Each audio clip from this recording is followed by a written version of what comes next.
Today marks an historic moment for NASA's Artemis II moon mission as the crew flies to the far side of the moon and sets a record for the farthest distance from Earth traveled by any human in history. The four astronauts are on a voyage around the moon and back. Today's part of the mission is the most anticipated, a 7-hour flyby that circles the moon more than 250,000 miles away from the Earth. This afternoon, mission specialist Christina Cook spoke about the capsule's approach to the moon with a science officer back at NASA. Kelsey, it's so great to hear your voice on the loops. I just want to channel everything that you guys are probably feeling right through my eyes and heart. It is awesome to see the side of the moon. You guys made us excited for this day, and we couldn't appreciate it anymore. And we are ready to hopefully deliver on all the awesome training you guys have provided. Joining us once again is our science correspondent, Miles O'Brien. So, Miles, this crew, 3 Americans, 1 Canadian, traveled the furthest distance ever traveled by humans from Earth. There's a moment when the mission commander, Reid Wiseman, sees a crater on the moon that's never been seen before. Tell us about that moment. Amna, I've been covering space for decades, and I can't remember a moment quite like this from an astronaut speaking back to the planet Earth. Perhaps we could go back to the Apollo 8 crew reading from Genesis, but this one was distinctly personal. Reid Wiseman was looking at specific features on the moon and took a moment to dedicate one feature to his late wife, Carroll. Listen. A number of years ago, we started this journey in our close-knit astronaut family, and we lost a loved one. And there's a feature in a really neat place on the moon, and it is on the near side, far side boundary. In fact, it's just on the near side of that boundary, and so at certain times of the moon's transit around Earth, we will be able to see this from Earth. And so we lost a loved one. Her name was Carroll, the spouse of Reid, the mother of Katie and Ellie. And we would like to call it Carroll, and you spell that C-A-R-R-O-L-L.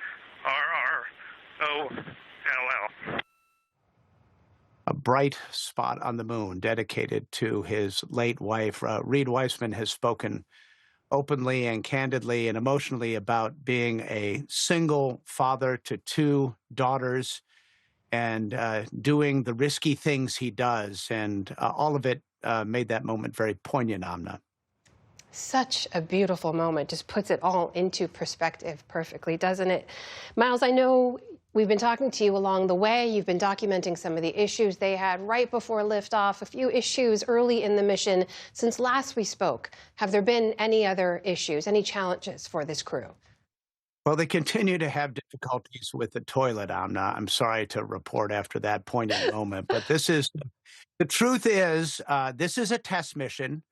And on a test flight, you want to wring out all these little details. You know, if you were going to Mars and the toilet didn't work, that could be a real problem.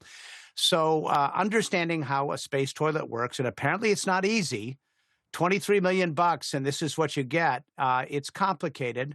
So they still are unable to go number 1 in the toilet. And that remains a problem. You know, if that's the only problem, that's good. But it is a problem to contend with ultimately.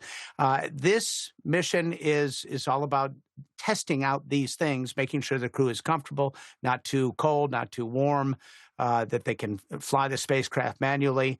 And ultimately on Friday, will the heat shield, which was problematic on the first flight of Artemis 3.5 years ago, make sure that heat shield protects them against the 5,000-degree Fahrenheit heat that they will encounter as they come back in. So that's the main event for this mission. And as you've been reporting, Miles, this is all leading to a potential moon landing in 2028. This is the sort of test case for all of that. So what can we expect? From what we've learned so far, does that seem possible? Well, this has proven the Space Launch System works. The capsule seems to be working pretty well. I'm sure they'll wring out all the issues that they're dealing with. Ultimately, no bucks, no Buck Rogers is the expression. If you really want to build a sustained presence on the moon, it's a lot of missions and a lot of investment. The Trump administration has been sort of to and fro and has been not committed to funding for NASA. As a matter of fact, it tried to cut the agency budget by about 25%, science missions by 50%. That money got re-upped. Without that money and that sustained commitment, it's unlikely we'll see a sustained presence on the moon in as little as 2 years. And they also have to build a lander that will make it to the surface safely, as well as a spacesuit for astronauts to walk on the moon. So there's a lot of work ahead, and it's unclear whether this mission, as successful as it is, will continue at a kind of pace that will lead to that encampment. Science correspondent Miles O'Brien. Miles, always great to speak with you. Thank you so much. You're welcome, Amna.